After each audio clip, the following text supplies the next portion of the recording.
Phoenix, Arizona. Midnight.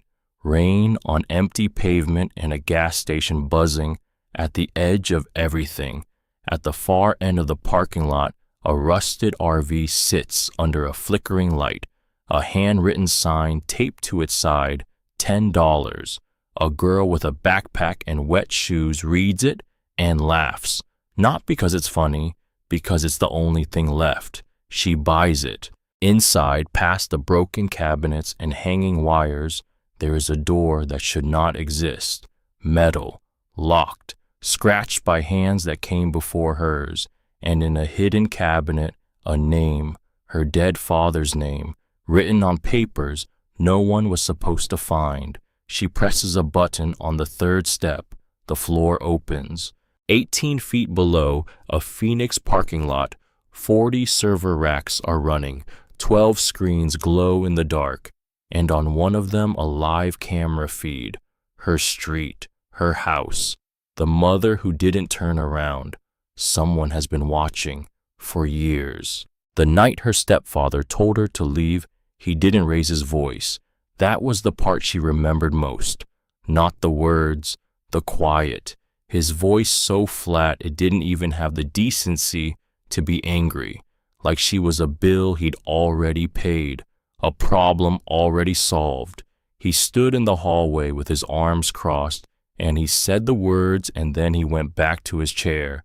And that was that. Inez stood in the hallway for a moment longer than she should have. Her backpack was already on her shoulder.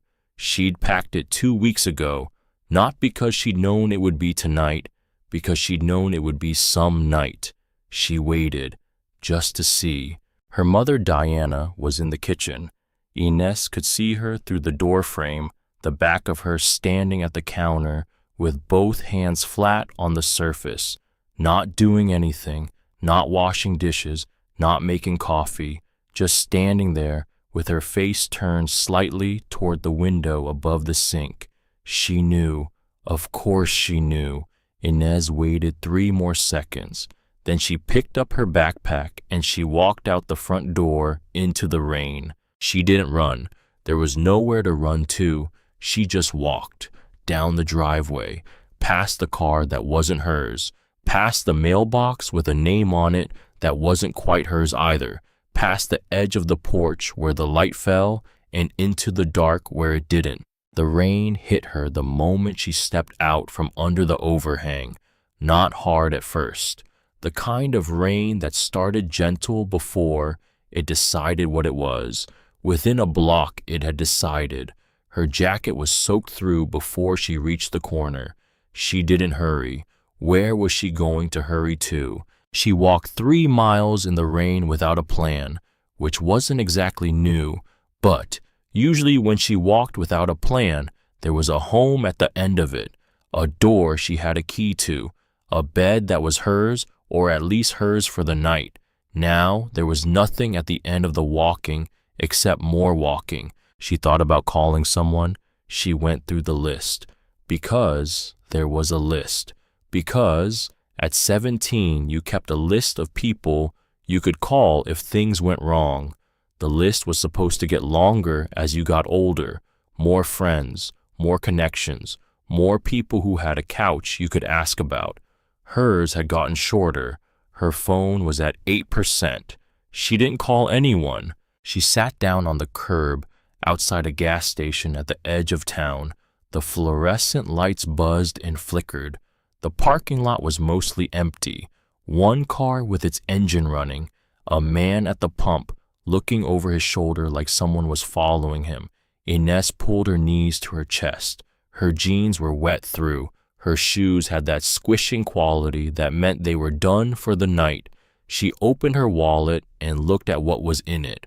$11, 3 ones, and a single $8 bill she'd been carrying since Tuesday, plus some coins she couldn't be bothered to count. $11. She'd had more than that once. She'd had $50 once, saved from 3 weeks of work at the smoothie place that had closed in August. She'd had $50, and then the smoothie place closed, and then there were groceries, and then there was the school thing, And then there was the other thing, and now there were $11. She closed the wallet. She looked at her phone. 8%. She thought about her mother's hands on that counter, the flatness of them. Don't, she told herself. Not right now. She looked up. That was when she saw the RV. It was parked at the far end of the lot, half in the light and half in the shadow. Big, old, the kind of vehicle that looked like it had opinions about being owned. The body was rust-colored in patches, which was just rust, not a design choice. Two of the side windows had long diagonal cracks held together with tape. The tires were heavy and flattened by everything sitting on top of them, and taped to the side in handwriting so bad it almost looked intentional, a piece of cardboard. For sale, $10. She actually laughed out loud. In the rain, sitting on a curb with $11 and a dying phone. Because $10. Because, of course, she stood up. Just to look at it, she told herself. Just to have something to look at that wasn't the road stretching in both directions toward nothing. She walked over. Up close, it was worse. Or better, depending on what you needed from it. The dents were numerous and deeply committed. The door on the driver's side had a handle repaired with something that wasn't the original handle. A small wind chime hung near the rear door, 3 aluminum tubes that made no sound because there was no wind under the overhang, just quiet hanging. Inez put her hand on the side. The metal was cold, which made sense. Metal was just metal, but something pulled her forward anyway. A man stepped out from around the back of the vehicle. She hadn't heard him coming. He was old, late 60s, maybe older, wearing a jacket that had been waterproofed a long time ago and was now just a jacket. He had eyes that were tired in a way that wasn't about sleep.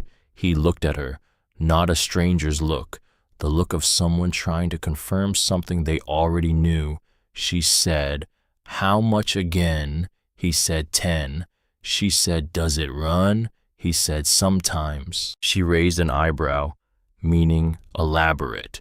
He said, "Sometimes is enough." She looked at the RV. She looked at the man. She said, "I've got 11. He studied her face, just for a second, just long enough for her to feel it. She said, "Can you take 9? I need to keep something for food." He didn't answer right away. He kept looking at her, and then he said, "What's your name?" She blinked, because that wasn't the usual next move in a negotiation. She said, "Inez." He went still, not dramatic still, not shocked still, more like a person who had been waiting in a train station for a very long time and just heard an announcement. She said, "Inez Varga." He said, "Yeah." She said, "What?" He reached into his jacket pocket, brought out a key. One key, no ring, no fob, just the key on its own. He said, "He told me you'd come. Didn't say when, but he said you'd come." She felt something go sideways in her chest. She said, "Who said?" He said, "Your dad." The rain was still coming down, soft now, but steady. The fluorescent light buzzed above them. She said, "My dad is dead." He said, "I know that's what you were told." He held the key out toward her. She said, "What does that mean?" He said, "It means take the key." She didn't move. He said you'd know what to do with it. His words, not mine. She was 17 years old, and she was standing in a parking lot at midnight with $11 in wet shoes and a backpack with everything she owned, and a man she had never met was holding out a key and telling her that her dead father had said she'd come. She took the key. He nodded. He said, "There's a box in the cabinet under the sink on the right side. Stuck. You'll need to pry it." She said, "What's in it?" He said, "I don't know. Wasn't my place to look." She said, "Why did you keep it?" He said, "Because some things are worth keeping until the right person comes." He turned to leave. She said, "Wait, what do I owe you?" He looked back. He said, "Nothing. It was never about the money." And he walked away into the rain. She stood there holding the key. She stood there for a full minute, maybe more, just holding it and watching the space where he'd been. The wind chime moved, one small tap, like it was trying to say something polite. She looked at the RV. She looked at the key. She got inside. The door groaned when she opened it, a long, low sound, the sound of something that hadn't moved in a while, and was surprised by the request.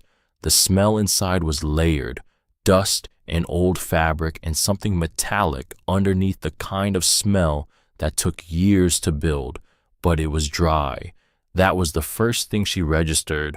Warm enough, dry. She stood inside the door and looked around. It was worse on the inside than the outside.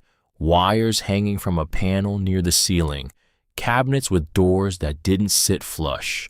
Linoleum flooring that had given up on its pattern somewhere around the second decade. A small table that folded out from the wall. Torn upholstery on the seats near the front. But solid. The frame was solid. The bones were fine. She dropped her backpack onto the nearest seat, and then she looked toward the back, a narrow hallway, short, just a few feet, and at the end of it, a door, not like the rest of the RV, metal not laminate, old, deliberately old rather than just worn, a keyhole but no handle, just the keyhole and around it scratches in the metal. The kind of scratches that came from multiple attempts with wrong keys. Inez looked at the key in her hand. Don't she told herself. The practical thing was food. The practical thing was sleep. The practical thing was making a plan for tomorrow for the job she needed to find for the $11 that were 10 after she bought something to eat. Survival. One thing at a time. She turned away from the door. She went to the cabinet under the sink on the right side. It was stuck, like the man said. She had to use the flat end of her house key as a pry tool, wedging it into the gap and working it back and forth. The cabinet gave eventually with a sound of deep resentment inside a small metal box, about the size of a thick paperback book, old, rusted at the edges. But the lid was closed and the latch was intact. She lifted it out and set it on the folded table. It wasn't locked, just stuck along the seam, the metal slightly swollen from years of temperature change. She pried it open. Papers, a stack of them tied with faded string that had been red once and was now something closer to brown. She untied it slowly, laid them out on the table one by one. Old receipts, numbers, addresses, technical drawings she couldn't read, notes in handwriting she didn't recognize, and then she turned over a page and she stopped. A name. Her hands went completely still. She looked at it again. Same name, clear. Her father's name, Mace Varga, written in a margin beside a series of numbers she didn't understand. She flipped to the next page. His name again. Next page, again. She sat down hard on the torn seat. Her father's name, in a box, in an RV, in a parking lot, in a city her father had never, as far as she knew, spent significant time in. She turned pages faster now, addresses she didn't recognize, dates going back 8 years, her father's initials next to things she couldn't decode, and then at the bottom of the stack, not papers, a folded note, smaller than the others, written on plain white paper, not the official-looking sheets above it, written in red ink that had bled slightly into the paper over the years. She unfolded it. 3 lines. Ines, back door, 3rd step from the left. Press and hold 3 seconds. Dad knows you'll come. She read it 3 times. She turned it over. Blank. She turned it back. Her name first, before the instructions, before anything else. her name at the top of the page in red ink. This was written for her, not for whoever found the RV, not for anyone in general, for her specifically. Her father had written this note and put it in this box and put this box in this cabinet, and he had written it down, that he knew that she would come, which meant he was not entirely gone, which meant something about the story she'd been told was not entirely true. She sat with that for a long time. Outside, the rain had gone to nothing, just the sound of water draining off the roof and dripping from the overhang into puddles. The gas station buzzed. A car passed on the road, and its headlights swept briefly through the windows. She folded the note and put it in the inside pocket of her jacket. She got up. She walked to the back of the RV. The hallway was 3 steps. She counted them because the note had said 3rd step. The back door was to her left. Metal, no handle, just the keyhole, and below it a series of steps you'd use to go out the back. 3rd step from the left. She stepped down. 1, 2, 3. She pressed her foot down on the edge of the 3rd step. Nothing. She pressed harder. Nothing. Press and hold 3 seconds. Not step, press. Her foot or her hand. She crouched down, ran her fingers along the edge of the 3rd step. On the underside of the riser, just where the step met the wall, a small raised circle, like a button built into the structure, covered with the same material as the step, but underneath that, when she pressed metal, she pressed. 1 second, 2, 3, a sound. Not loud, just a click, and then a hiss like something pressurized releasing. And the back wall, the wall she'd thought was solid, the wall at the very end of the hallway behind the metal door, shifted, not opened, shifted, the bottom of it separating from the floor by 2 inches, 3 inches 4. She grabbed the edge, pulled, the wall swung outward. Behind it was not another wall. Behind it was a staircase, going down. The cold hit her first. Not the outside cold, something deeper than that. The cold of underground spaces sealed away from weather and season and the ordinary temperature of the world. The cold of something preserved. She stood at the top of the stairs and looked down. Dark, complete dark at first. And then from somewhere below, the faintest suggestion of light, blue-green, the color of standby electronics, the color of things that were still running. The smell that came up was also underground, earthy and mechanical, at once the smell of concrete and metal and something electrical underneath. Not bad, just old and sealed. She reached for the wall and found a light switch, exactly where a light switch should be. She flipped it. The staircase illuminated. Concrete steps, not RV building grade material, but actual concrete, poured and set, the kind of thing you put in a structure meant to last. A railing on the right side, 8 steps down, at the bottom a hallway, and at the end of that hallway, a door. Open! She stood at the top of the stairs, and she did not go down immediately. She stood there with one hand on the wall, and she thought about every practical reason not to go down, about the man who had sold her the RV, about a father she'd been told was dead for 5 years, about a note with her name written at the top in red ink, about her mother's hands on the kitchen counter, flat, not moving. She went down. The bottom of the staircase opened into a room that was nothing like she'd expected. Clean. That was the first thing. Not sterile, but maintained the way a space looked when someone had been keeping it up until recently. The floor was sealed concrete. The walls were lined with metal shelving, and on the shelves, filing boxes. Dozens of them, stacked neatly labeled in a handwriting she recognized from the note upstairs. her father's handwriting. She turned. There were 3 more doors opening off this main room. She could see into 2 of them from where she stood. One was full of equipment, server racks. She didn't know computers well, but she knew the shape of infrastructure when she saw it. Towers of black metal with small lights blinking in patterns. The other room was smaller, a bed, made, the kind of made that meant someone had smoothed the blanket flat, tucked the corners with intention, a jacket hanging on a hook by the door, and the main room she was standing in had its own feature she hadn't seen at first, hadn't seen because she'd been looking at the shelves on the far wall. Screens, not a television setup, not entertainment.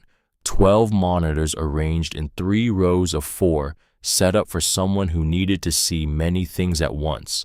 10 of them dark, 2 of them active. One showed a map. Phoenix, the area she knew with small green indicators on it, moving and still. And one. She walked toward it slowly. One showed a street. She knew that street. She had walked down that street 2 hours ago with a backpack over her shoulder and wet shoes and $11. She had walked down that street and turned left and walked until she reached the gas station. The camera was positioned near the corner, clear enough to see the front of a house, a porch light, a mailbox, a car in the driveway. Her house, the house she'd just been kicked out of.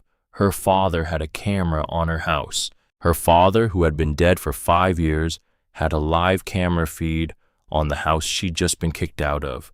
She stood in front of the screen and watched the empty street. The porch light was still on. The car was still in the driveway.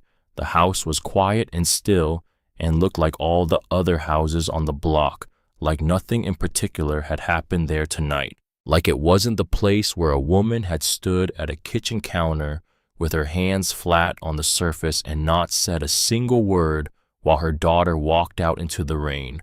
Inez realized her hands were shaking, not dramatically, just slightly, the way hands shook when they had been holding something tight for a long time and finally let go. She sat down on the floor of the concrete room, not in a chair, on the floor, her back against the wall and her knees pulled up and her shaking hands in her lap. He knew I was coming. He knew this night would happen. What else did he know? And then something shifted in her chest, something she hadn't expected, something that cracked open in a place she'd sealed shut 5 years ago when they told her he was dead. Not grief this time. Something harder to name, something that felt like the very beginning of hope, or the dangerous edge of it, where hope and hurt were so close together you couldn't tell which one you were standing in. She looked at the filing boxes on the shelves, dozens of them, her father's handwriting, years of it. She looked at the screen showing her street. She looked at the jacket hanging on the door in the small room. She pulled her father's note out of her jacket pocket. Read it one more time. Dad knows you'll come. Not new, knows. Present tense. She sat on the concrete floor of a room that should not have existed underneath an RV that should have been junk, and she thought about everything. She thought she'd understood about the last 5 years of her life. She understood nothing. She was cold. She was exhausted. She had $11 and no plan, and wet shoes, and a phone at probably 3% by now. But for the first time tonight, she was not afraid. She was something else entirely. She was in the right place. She pulled the nearest filing box off the shelf, set it on the floor in front of her, opened it, and she started to read. She read for 3 hours, maybe 4. She lost track of everything except the pages turning and her father's voice coming through them, which was not the voice she remembered exactly, but was close enough that it ached. He wrote carefully, ordered, one thing at a time. He explained Project Hollow the same way he'd explained things to her when she was small, starting with the foundation building up, making sure each layer was understood before he added the next. He wrote about the years before he faked his death, about the moment he understood what he'd built, about the specific evening he'd sat at a terminal and watched the system do something it shouldn't have been able to do, and understood that he'd handed something irreversible to people who couldn't be trusted with it. He wrote, "I built a tool for people who said they wanted to keep the country safe, and I believed them because I wanted to believe them, because believing them was easier than the alternative." He wrote, "The alternative is that I help build something that treats every ordinary person in 14 cities as a potential threat. The alternative is that I have to decide what to do about that." He wrote, "I have been deciding for 3 years. This journal is part of the deciding." She turned pages. He wrote about Diana, not much, not directly, but enough that she could read between the lines. He wrote, "She knows more than she's supposed to. I told her too much in the early days before I understood the scope of it. I should have protected her better. Now I protect her the only way I can, which is by staying away, which is the worst kind of protection and also the only kind I have." He wrote, "She will not come to me. She will not lead them to me.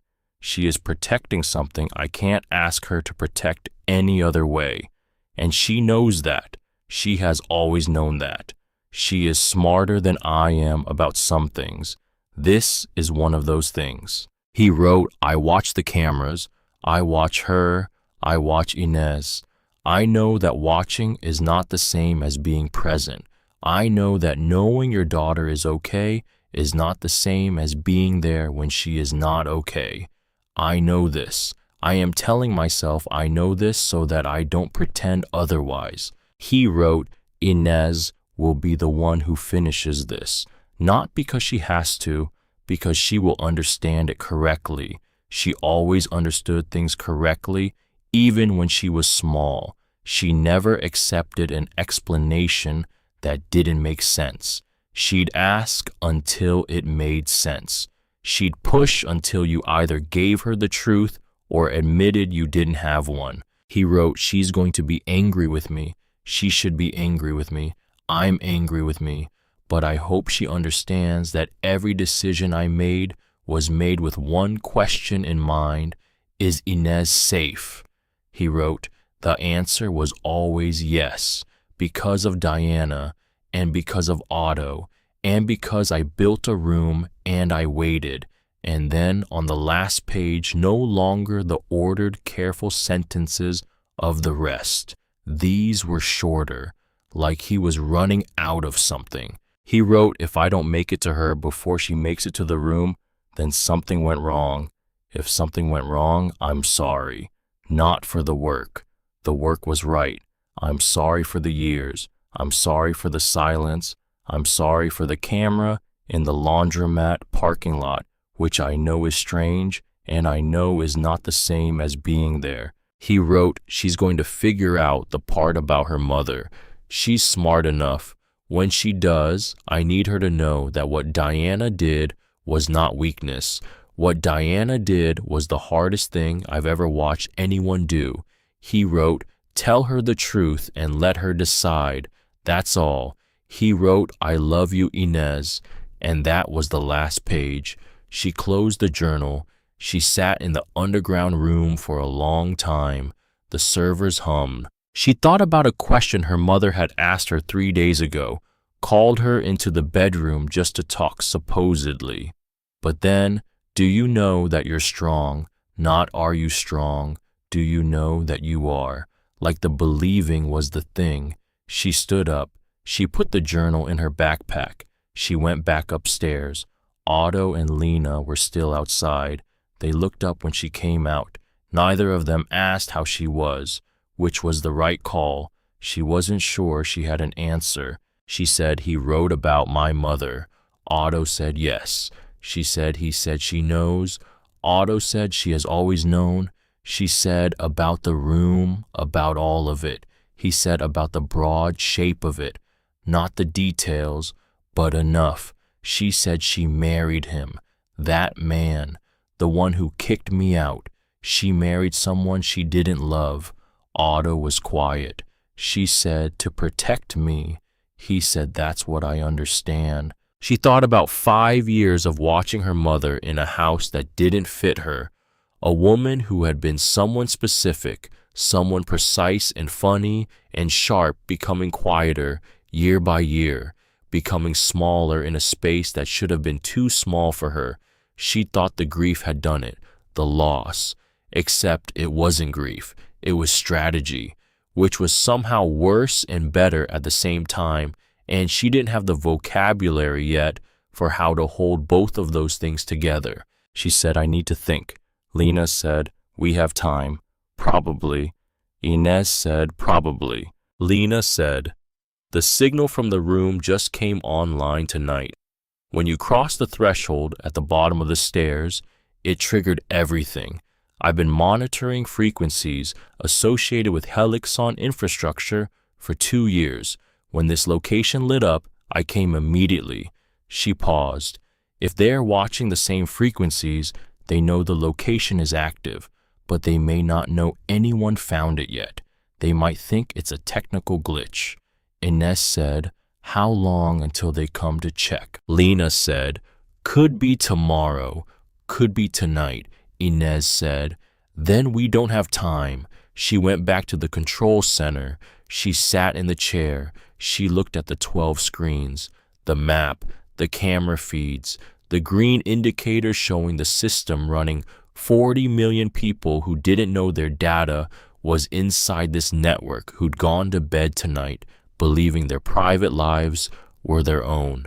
She looked at her hands. Her father had built the kill switch for her fingerprint, not because she was the only capable person, because she was the person he trusted.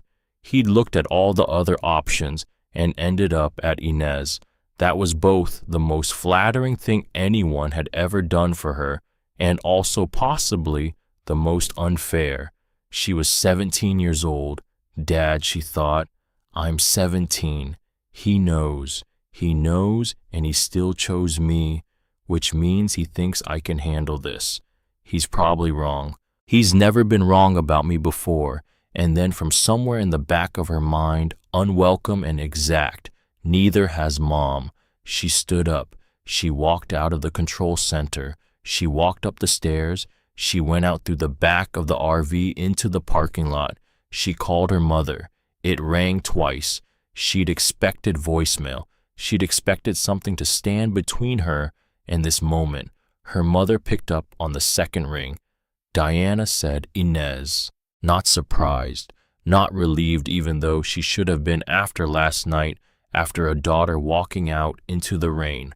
Just Inez, like she'd been waiting by the phone. Inez said, you planned it. Her mother was quiet. Inez said, last night, you planned it. He was going to kick me out and you let it happen because you needed me to go to the RV. Her mother said, I needed you to be somewhere safe. Inez said, safe. You call a parking lot safe. Her mother said, safer than here. A beat. Inez said, how long have they been watching the house? Her mother said, a long time. Inez said, them, Helixon. Her mother said, yes. Inez said, and you couldn't tell me. Her mother said, no. She said, because then they'd know you told me.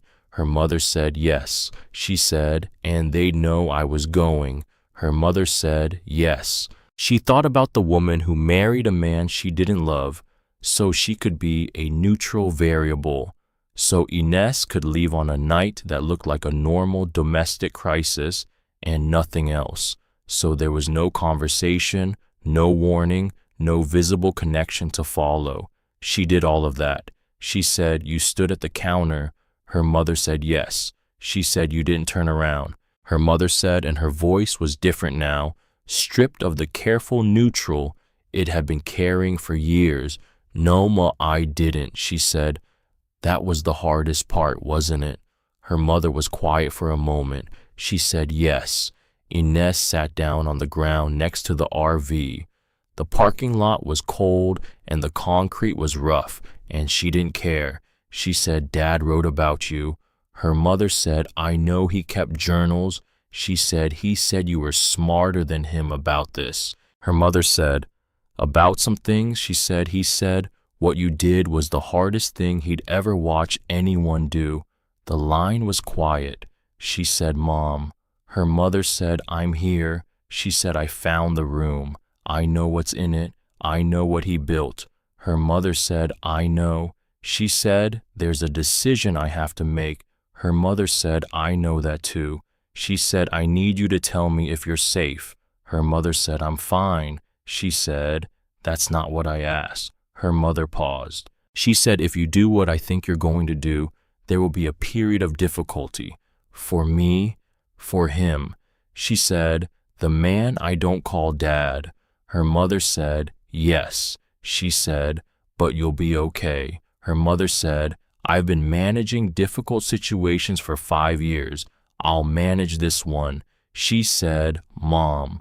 Her mother said, Inez. She said, I understand now. The counter, the not turning around. Her mother said, you were always going to understand. You just needed the information. She said, you could have given me the information. Her mother said, no, I couldn't. She paused. But I could ask you a question and hope it landed. She said, do you know that you're strong? Her mother said, yes. One beat. She said, you know what to do.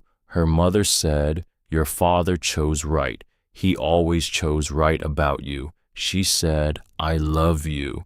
Her mother said, I love you more than you know. She paused. That's not a contest. It's just the truth. The line stayed open for another moment.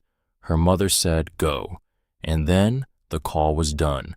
She sat on the concrete for another 30 seconds, let the night air be cold against her face, looked up at the sky, desert sky, enormous, the kind that made you feel small in a way that wasn't threatening, just accurate.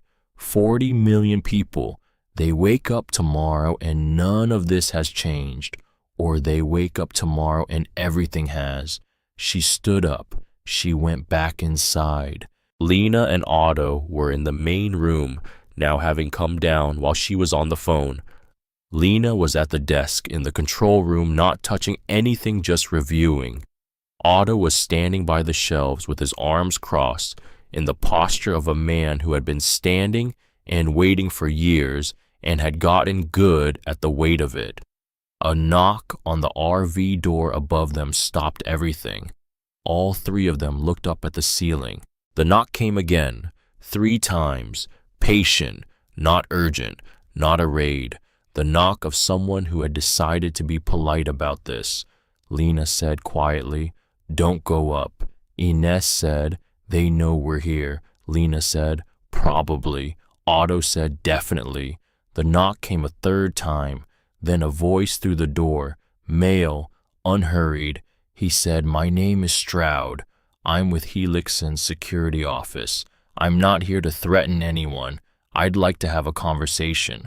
Lena said, don't. Inez said, I know. She went up anyway, because she needed to see him, because she needed to understand what was coming, and you couldn't understand what was coming from underneath the ground, because something in her needed to look at the man on the other side of 5 years of her father's fear and see what he actually was. She opened the RV door. He was older than she'd expected, 50-something, built like someone who had once been physically imposing and had shifted that into something more contained as he aged. A gray suit that fit well and wasn't trying too hard. No weapon visible, no threatening posture. He stood 2 steps back from the door with his hands at his sides, palms toward her. He looked at her. She looked at him. He said, you're his daughter. She said, obviously. He said, you've been down there. She said, obviously. He said, how long? She said, "What do you want?" He said, "To give you an option before you do anything that can't be undone." She said, "What's the option?" He said, "Walk away, take what you found, or don't take it, leave it here, doesn't matter which. Walk away and we close the file. You were never here, you never found anything. You go live your life and none of this touches you." She said, "What about my father?" He was quiet for a beat. He said, "I don't know where your father is." She said, "Is he alive?" He said, "I genuinely don't know. That's the truth." She looked at him. She said, "And if I don't walk away," he said, "then we're in a situation that gets complicated for everyone." She said, "You mean complicated for you?" He said, "I mean complicated for you. I mean a 17-year-old in a legal situation involving federal security contracts and corporate infrastructure. I mean years of that, not months, years." She said, "You're threatening me." He said, "I'm describing a situation." She said, "Those are the same thing." He said, "I prefer you saw it as a warning." She looked at him for a long moment. This was the man. This was what all of it had been building around. Not a monster, not obvious, just a man in a good suit who had been making pragmatic decisions for so long that he'd stopped noticing when they crossed lines. She said, "Do you know what it does? The system. To actual people. Do you know what it means? That 40 million of them are in it." He said, "I understand. It's a significant program." She said, "That's not an answer." He said, "It's the answer I have." She said, "Then we're done here." She started to close the door. He said, "Wait." She stopped. He said, "Your mother." She didn't move. He said, "She's been cooperative.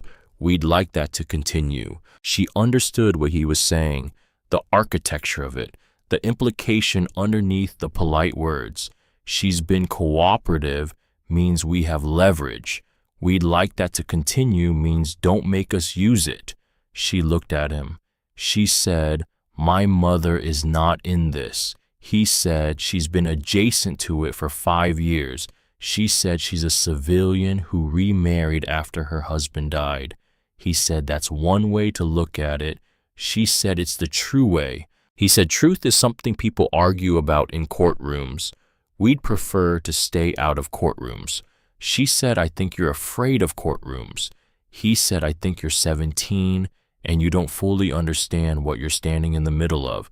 She said, "I think you're standing in a parking lot at midnight talking to a teenager because you're out of better options."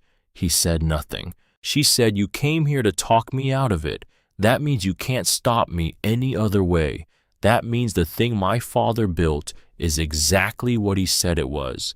He said, "The thing your father built will cause significant disruption to legitimate security infrastructure."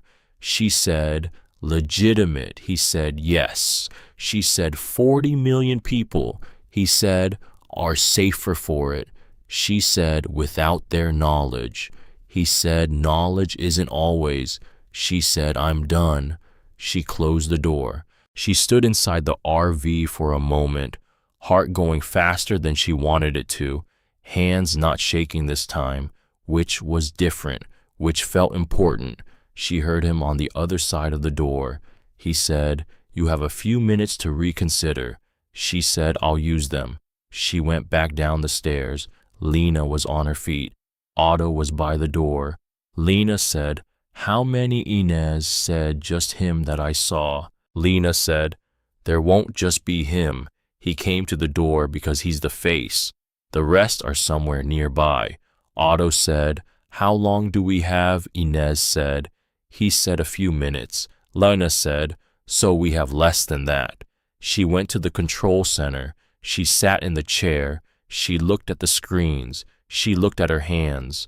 40 million people who woke up every day and went to work and came home and sent messages to people they loved and bought groceries and walked through the world believing The invisible infrastructure of daily life was neutral, just roads and cell towers and public cameras and payment systems, believing it watched traffic and not them. She knew what it meant to know they were being watched and not be able to tell them. She knew what it meant to be able to tell them. She thought about the courtroom Stroud mentioned, about the years he'd described, about a 17-year-old in a legal situation that went on for years, about what that meant for school and for the future and for the ordinary things she hadn't let herself want because they'd felt too far away. That would be hard. She'd done hard before. She reached forward. Her finger hovered over the keyboard. Lena said, "There's a prompt you have to go through first." He built it with a confirmation sequence so it couldn't be triggered accidentally. 3 screens. Each one will ask you to confirm. She said, and then Lena said, then it asks for the fingerprint. The sensor is on the right side of the keyboard, built into the housing. She said, after the fingerprint, Lena said it goes. All of it, simultaneously irretrievable. She said, how long does it take? Lena said, 30 seconds from fingerprint to transmission complete. She said, and then Lena said, 200 journalists, 40 federal oversight offices, congressional intelligence committees, and it archives to 3 independent servers in 3 countries simultaneously, so it can't be pulled back. She said, he built that part too. Lena said, he thought of everything. She said, almost everything. Nobody said anything to that. She pressed the first key. The screen changed. Confirm activation level 1. Are you prepared to proceed? Yes or no? She pressed yes. The screen changed. Confirm activation level 2. This action is irreversible and will result in full public disclosure of all stored data. Are you prepared to proceed? Yes. No. Yes. She pressed yes. The screen changed. Confirm activation level 3. Place your right index finger on the sensor and hold for 3 seconds to authorize. She looked at the sensor housing on the right side of the keyboard. Small, metal, a slight depression where a finger would rest. 40 million people, her mother standing at the counter, her father in this chair building this for 3 years, planning the moment when a person he trusted would sit exactly where she was sitting. He said she'd know what to do. She placed her finger on the sensor. 1, 2, 3. A sound. Low. Sustained. Not an alarm. More like something releasing. A system doing what it was built to do. The screens changed. All 12 of them simultaneously. A cascade of activity she couldn't track. Numbers and addresses and data packets and connections opening and closing the room suddenly full of light and motion on every surface. And then 30 seconds later, silence. The screens went back to their baseline. The green indicators on the map, the camera feeds, ordinary. Except every server in the room behind her had changed pitch. The hum was lower now. The hum of something that had finished its primary task and was running on maintenance. Lena said very quietly, it went. Otto said nothing. Inez took her finger off the sensor. She sat back in the chair. She looked at the map screen. Phoenix, green indicators, 14 cities, 40 million people who would wake up tomorrow to news that would change what they understood about the infrastructure of their daily lives. Who would wake up tomorrow with information they should have had years ago? It's done. Dad, it's done. I hope you're somewhere you're going to find out. She stood up. She walked out of the control room, out of the main room, up the stairs, through the back of the RV, out into the parking lot. The night was cold and still, and the sky was enormous, and the gas station buzzed at the far end of the lot. Stroud was gone. Of course he was. When the signal went out, he would have known. His phone or his earpiece or whatever he was monitoring would have told him. And a man who had spent 30 years making pragmatic decisions would have immediately started making the pragmatic decision about what came next. She didn't know what came next for him. She didn't know what came next for Helixson, or for the 14 cities, or for any of the complicated machinery of consequence that would start turning now. That's for other people to figure out. Lena is good at figuring that out. Lena came out behind her. She said, "It's going to be a long few months." Inez said, "For who?" Lena said, "For everyone, but for some people more than others." She said, "Not for us." Lena said, "We're going to be asked a lot of questions." She said, "We'll answer them." Lena looked at her. She said, "You're remarkably calm." She said, "I'm not calm. I'm just finished shaking. There's a difference." Lena said, "One more thing. Caspian Rue, the senior technical director your father worked with at Helixson, he contacted me the moment the signal went out. He's cooperating with federal investigators. He knew this was coming. Maybe not tonight specifically, but he knew." Inez said, "Is he trustworthy?" Lena said, "He's protecting himself, but his protection requires telling the truth. So for now, the overlap is good enough." She nodded. Otto came out last. He stood next to the RV and looked at it with the expression of a man who had been waiting a long time for something to be over and was not entirely sure how to feel now that it was. Inez said, "Thank you for keeping it for 5 years. He said it was the right thing. She said it was also a long time. He said some things are worth the long time." She sat on the step of the RV. She looked at the parking lot, at the fluorescent lights, at the sky beyond them, at the night that had started as the worst night she could remember and had become something she didn't have the right word for yet. She pulled out her phone, battery at 11%. She'd somehow managed not to let it die entirely. She called her mother. One ring, her mother said, "Inez." She said, "It's done." Her mother said, "I know." Her voice was something between not crying and not relief, in the exact space those two things occupied together. "I know." She said, "Are you okay?" Her mother said, "I will be." She said, "The other man, he's going to need to leave." Her mother said, "He was always going to need to leave." She said, "Mom." Her mother said, "Inez." She said, "I'm sorry it took me so long to understand." Her mother said, "You were never wrong to be angry. I didn't do things the right way. I did things the only way I had." She said, "I know." Her mother said, "Your father, if he's somewhere out there, if he can, he'll find a way. That's who he is." She said, "I know." Her mother said, "Go rest, Inez." She said, "I don't have anywhere to rest." Her mother said, "Yes, you do." She looked at the RV. She said, "Yeah." Her mother said, "I love you." She said, "I love you too." She ended the call. She sat on the step of the RV. Otto sat down next to her, not saying anything, just sitting. The presence of someone who had nothing to say and understood that presence was the thing.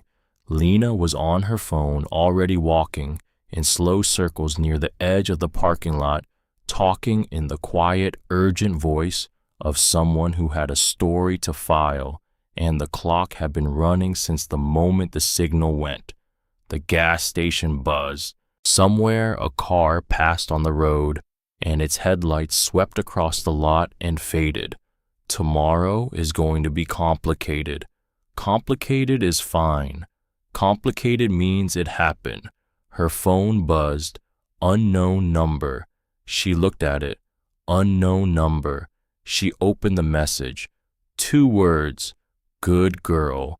And below that, a string of numbers. Coordinates. She looked at them for a long time, a location she didn't recognize. Not Phoenix, not anywhere she'd been.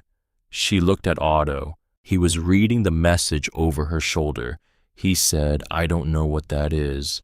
She said, "I do." He said, "You sure?" She wasn't sure. She was 17 years old and she'd spent one night in a parking lot and found a room underground and read her father's journal and pressed a button that would take months to unravel and called her mother and sat on a concrete step with a man she'd met 4 hours ago. And now she had a set of coordinates on her phone from an unknown number. She wasn't sure, but she wanted to be, which was different from before.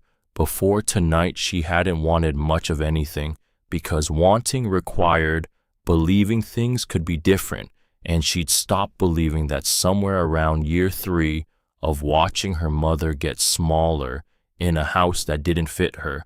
Now she wanted to follow the coordinates. She wanted to find out what was at the end of them. He chose me because I push until I get the truth. I'm not done pushing. She put the phone in her pocket. She stood up. She looked at the RV, at the rust and the cracked windows and the wind chime that was still hanging at the rear door. 3 aluminum tubes. She could hear now that the night was quiet enough. A small sound, a tap and a tone, the kind of sound a thing made when the air moved through it and it couldn't help but respond. This is mine. Not the underground room, not the servers, not the evidence she'd sent out into the world tonight. This, the parking lot, the cold, the sky, the choice she'd made, and the choices still ahead of her. I packed that backpack 2 weeks ago. I knew too. She didn't know she knew, but she packed it. She prepared. She did the thing her father did, which was to get ready before you were sure you needed to be ready, which meant she was more his daughter than she'd remembered. She turned back to Otto. She said, "I'm going to stay here tonight." He said, "The RV." She said, "It's mine." He gave it to me. He said, "It's not exactly comfortable." She said, "I've slept in worse this week." He looked at her, the tired eyes that were less tired now, she thought, or maybe she was reading into it. He said, "There's a real bed downstairs." She thought about the made bed, the blanket pulled smooth, placed there by someone who had known somehow that she was cold. She said, "I know." She said, "Tomorrow I'm going to figure out where those coordinates go." He said, "You don't have to do anything tomorrow." She said, "I know, but I want to." He nodded. He stood up, brushed off his jacket, looked at the RV one last time. He said, "He was right about you." She said, "He usually was." He said, "Almost always." She said, "Almost." He said, "Good night, Inez." She said, "Good night, Otto."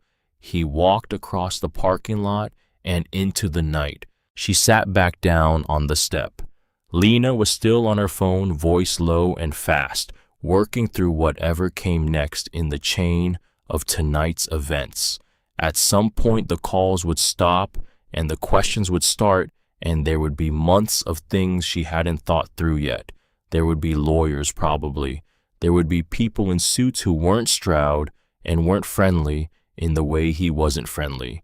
There would be the ordinary machinery of consequence. She knew that. She was 17 and she knew that, and it was fine, because she also knew something else, something smaller and more immediate and more real.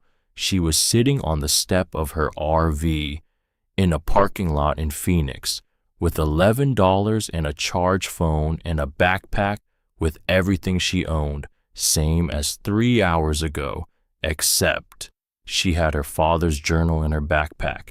She had a set of coordinates in her phone. She had a mother who was going to be okay.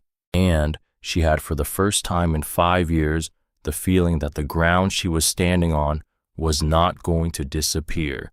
She looked up at the desert sky, still enormous, Still full of stars, the city lights didn't entirely wash out, still doing what the sky did at this hour, which was be there unchanged, dependable in the way very large things were dependable. Okay, Dad, I've got it from here. She went inside.